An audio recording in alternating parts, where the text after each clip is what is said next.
Discipline isn't about perfection. Discipline is about being the person who takes messy action again and again. I first noted this lesson down when I heard it from Cody Sanchez as she spoke about her mentor, who is nearly a billionaire, Bill Perkins, and why he feels he is more successful than most. And what he's dialed it down to is the fact that while the majority of us have an idea and we ponder it, we maybe schedule a meeting to discuss it, we grapple with it. He is someone who has a bias for action and a bias for moving fast. And while the rest of us are still thinking about the idea, he's already tried 3 different experiments, failed, made some mistakes, and moved on to the next best path. And when I heard this, I had to look myself in the mirror and realize that I unfortunately was one of the people who sits pondering ideas, who is stuck,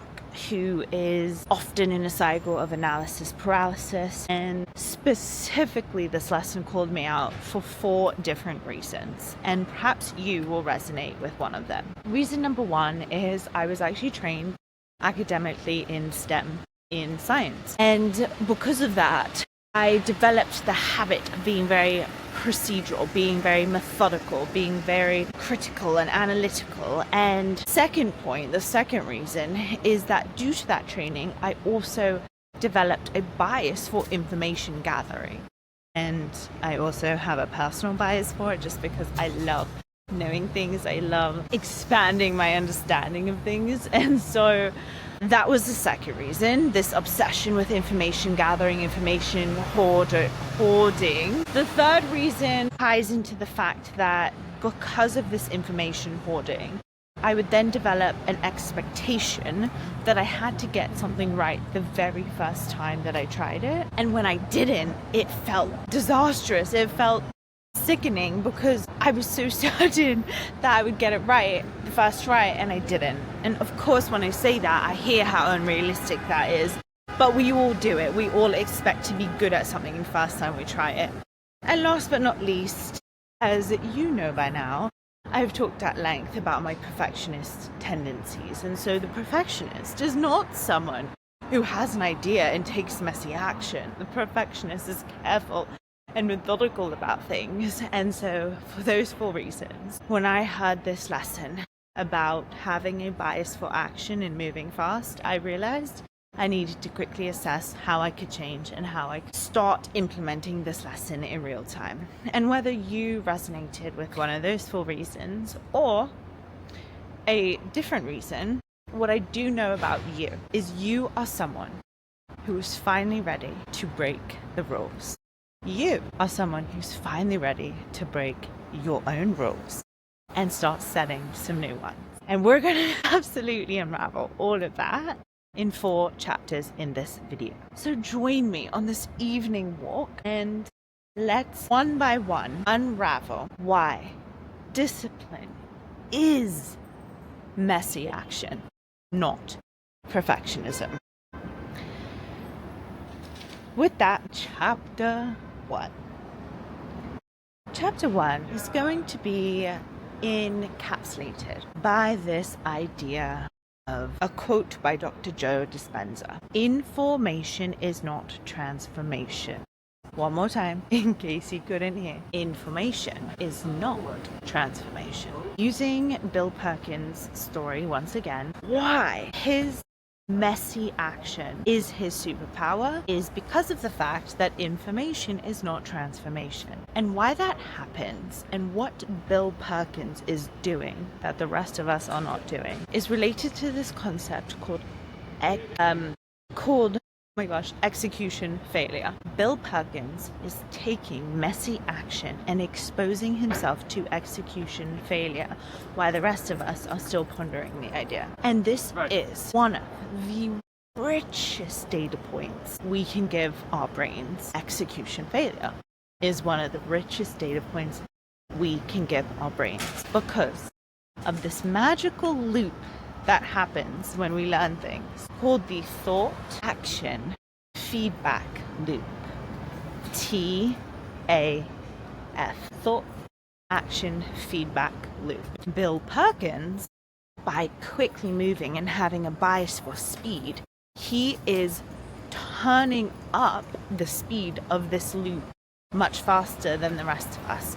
His loop is going on super speed while the rest of our loops are going on snail speed. That is because most of us stay in the thought category and we don't take the action, and definitely not the messy action, and so therefore we don't get the feedback. And this is putting us at a disadvantage because the feedback is the richest possible brain signal that we can give our brain. And what do I mean when I say a rich brain signal? When we take an action, especially a messy action, and we fail at it, we don't do so great. It's such a strong cue to our brain to go, I better build stronger networks really quickly here. Oh my goodness, this is a strong signal that I'm lacking in something, so I better do something about it to change. Let's take the example of swimming. Information is not transformation. Having the information on how to swim, reading it in a book, is not the same as actually being thrown into the cold, wet, rough ocean. We both know that you're going to learn how to swim much faster by actually swimming rather than just reading about swimming. And that is because of the feedback, the palpable, the tangible feedback that you're getting in real time by taking the messy action of figuring out how to swim. And I just had a thought that maybe swimming wasn't the best example because, that is a life-threatening situation. Perhaps we could take what I'm doing here. I'm taking messy action by having you join me on my evening walk and being outside. I'm not sure if you can hear me, if this microphone is so good. I'm not sure about the lighting. I'm not sure if I'm going to accidentally run into something, but I'm taking the messy action anyways. And I'm going to learn so much by just taking the messy action rather than sitting in my apartment, mapping out how I'm going to do it and thinking about it and pondering it. That's a good example. So, not so life-threatening. But why this is so powerful, this swimming example, or what I'm doing in this case, is because of execution failure. And in episode 2, we talked about reframing failure, not as something bad, but something beautiful, as a gift. And the gift is feedback. Failure equals feedback. And failure in this context is the most high quality form of feedback that we can give our brain, because it's such a strong signal to be like, brain, you best start building those new networks. You best start strengthening them, making them, not only building them fast, but making them strong. Build them fast, make them strong. And sadly, for both our sakes, because if you're like me, you also love absorbing information. Sadly, it's not that strong of a signal. Sadly, it's not going to be your fast track that you're looking for. It's not going to be the thing to move the needle the farthest. And why particularly failure is such a feedback, is such a strong signal, rather than simply just succeeding at something, is because the failure is pushing on this concept, this phenomenon in the brain called prediction error. So when we predict something, when we conceptually understand something and predict how it's going to go, and then it doesn't go that way, that is a big gap, a big error in our prediction and how it actually happened, in our expectation and in reality. So the bigger that gap, that bigger error margin, is a louder alarm bell to our brain to start building those new networks faster and stronger. And that's beautiful. So the quicker we expose ourselves to execution, and if we happen to fail at it or not do so good, and failure doesn't mean absolutely flopped it can be tiny things. Like I said, for example, when I watch this back and when I post this version, this video, this version of our walking notebook is going to be less polished than the 10th version, than the 100th version. And that's totally the point. And that's almost the exciting thing. So To sum up chapter 1, information is not transformation. You are someone who wants to collapse timelines, who wants to quantum leap, who wants to fast track your way and figure out the most effective way to get to where you want to go, to become the best version of yourself. And so to do that, you're going to fall in love with exposing yourself to execution failure as soon as you can. And with that, you're going to have a superpower that most don't.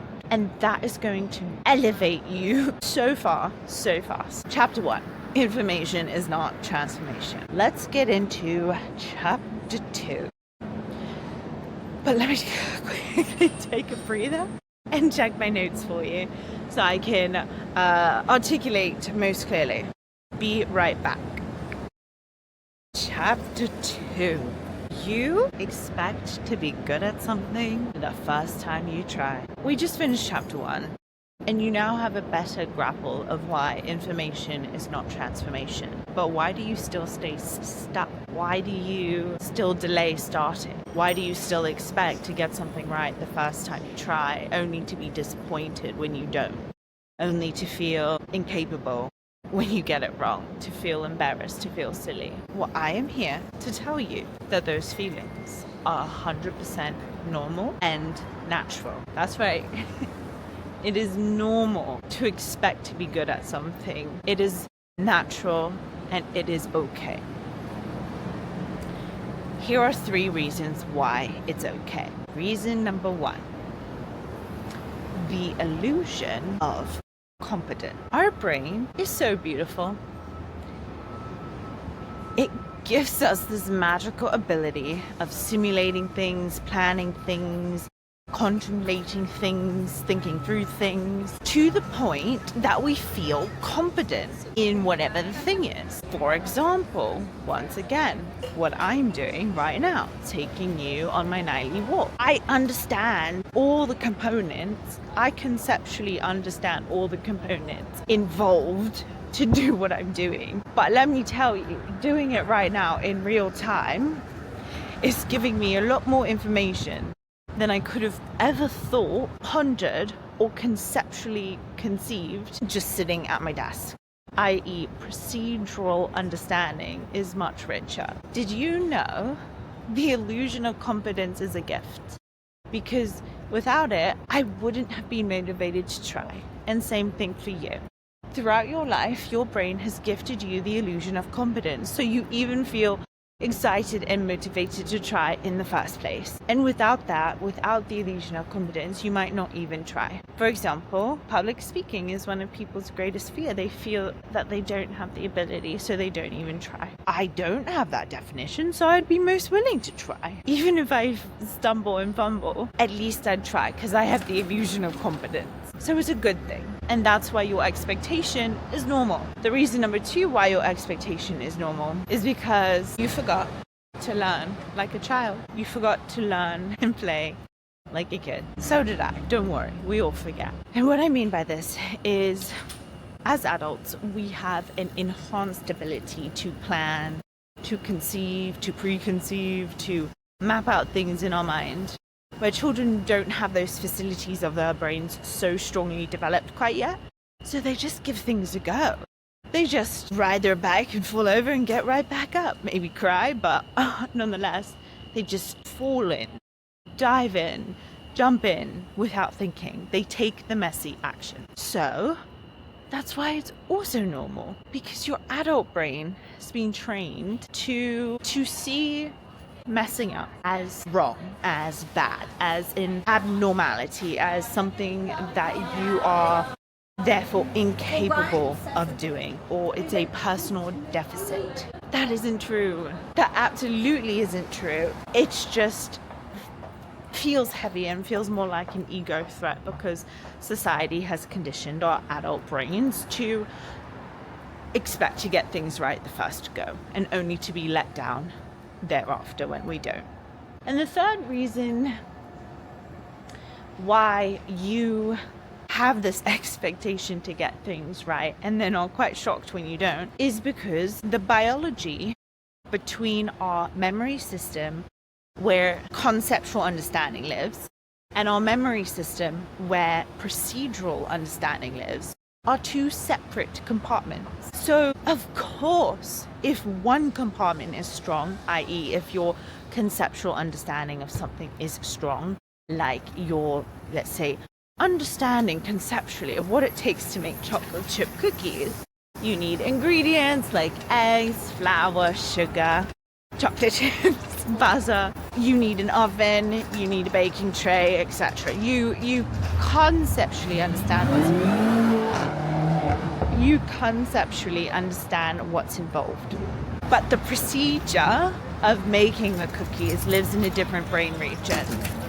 And until you strengthen the bridge between those two brain compartments through the action of actually baking, you're gonna stay fixed in one region or fixed in the other. This is the third reason why it's totally normal to expect to be good at it, because if you conceptually understand it quite well, that part of your brain, let's say, is at full battery. So of course you have that illusion that you're going to be great at it because that part of your brain is at high capacity, whereas the other part, the actual skill part, the procedural part, isn't as high. And it's not until you actually immerse yourself in the thing that you realize that that skill part is not as high as you conceived. So for those three reasons, I want you to give yourself some grace and realize that it's perfectly normal to expect to be good at something the first time you try. Before we sum up chapter 2, what I wanted to say was, the next time you feel, let me back up. The next time you embrace messy action, and while embracing the messy action, you're gonna feel clumsy, you're gonna mess up. You might feel that heat of red cheeks and embarrassment. Just tell yourself, yay, my brain is growing. My brain is on the fast track to automation, to flow state, to building the skill to a point in which I don't even have to think twice because it's automated. My brain, it's doing its thing. Yay, my brain is building. Get excited when you mess up. Get excited when you fumble. Get excited because this is your brain growing, and once again, this is execution failure. This is exposing us to that thought, action, feedback loop. And we are turning information into transformation rather than staying stuck in the thought, the first part of the loop, the thought part. So that is chapter 2. It is normal to expect to do things right the first time, but you're now going to be someone who gets excited about not getting it right the first time. And let's check the time. 9:20. All right. Chapter 3. Conceptual is the frame. Hang on. Let me switch hands quickly. The DJI guy at the store absolutely insisted that I always wear the wristband, because if I drop you, that is not good. Not good for you, not good for me. All right. Chapter 3. Conceptual is the frame. So in episode 6, I talked about duality. I have a firm rooted belief that everything in life is always duality. It's not, when we're talking about conceptual understanding of things versus procedural, it's not that we're going to completely abandon our conceptual understanding of things. It's that we're going to realize conceptual is merely the frame and procedural is the filling. And we need both. We need both the frame and the filling. They complement each other. I don't know if you can hear me. They complement each other. And this video, this message is largely about those of us, me included, who have incorrectly biased towards conceptual over procedural. And we're here to change that, and we're here to balance out the scale. So if you think of, let's see, what did I want to say? I like this imagery of letting conceptual fuel and feed procedural, but also letting procedural feel and fill the conceptual, like a beautiful dance between each other. We need both. We do need to have a conceptual understanding of things to then execute the procedural side of things more effectively. And we need a procedural understanding of things to fill in our conceptual knowledge. And so if we take it like a step-by-step dance, you add to your conceptual understanding of things a little bit, but then you switch and you enhance and add to your procedural, and then just incrementally add to both. That is going to be the most complete way of approaching messy action. And as I said before, this is exactly what Bill Perkins was doing in his analogy and his story about the taking the action while the rest of us are still thinking about it, is because he's accelerating the speed of that feedback loop, the thought action feedback loop. And that is chapter 3. But I had to mention it. It was important to mention because I'm not asserting to take action on every intruding thought that you have. In fact, I had a funny conversation about that with one of my girlfriends and how that would look quite interesting if we all did that. So that's why, once again, duality, it's both. Use conceptual understanding as the frame and procedural understanding, practice, as the filling. Which brings us to chapter 4. I'm going to take a quick breather, consolidate my thoughts on chapter 4, and then we're going to close out our walk for the evening. Okay. The last but not least, chapter 4 is all about next steps. What next steps do I have for you on this little night chat about discipline being messy action, not perfection? So I know. Is simply this: burn the cookies, fumble the ball, write a terrible first draft, crack your voice when you're trying to sing the lyric, turn the paint on the canvas brown because you mixed too many colors, post unesthetic, messy, poor lighting, poor quality video, send the text message, speak up in the meeting, get it wrong and feel embarrassed, feel that heat, feel that sweat. Whatever it is, whatever your thing is, your hesitation is, do it messy, do it bad, do it terribly, because as my beautiful friend would say, make it exist, then make it good. So just make it exist. Take the messy action. Sí, exacto, por lo menos, exacto, total, por lo menos. And because I love swapping notes, how about in the comment section you share a note on what messy thing you did or want to do, the messy action that you're going to take. And then remember that whatever you write down could ultimately encourage someone else, could ultimately inspire someone else to take the messy action too. So I know sometimes commenting just feels like, yeah, that's what everyone says we should do, like, comment, subscribe. But I want to do things a little differently. I actually want to build a team of absolute elite superstars who encourage each other, enhance each other, and grow together. So for that reason, please leave your note for me to learn from you and for all of us to learn from each other, because that's how we ultimately collapse timelines. And until we go on another evening walk again, I send you all my good vibes for your journey in reaching for the stars and savoring every step of the climb. All right, good night.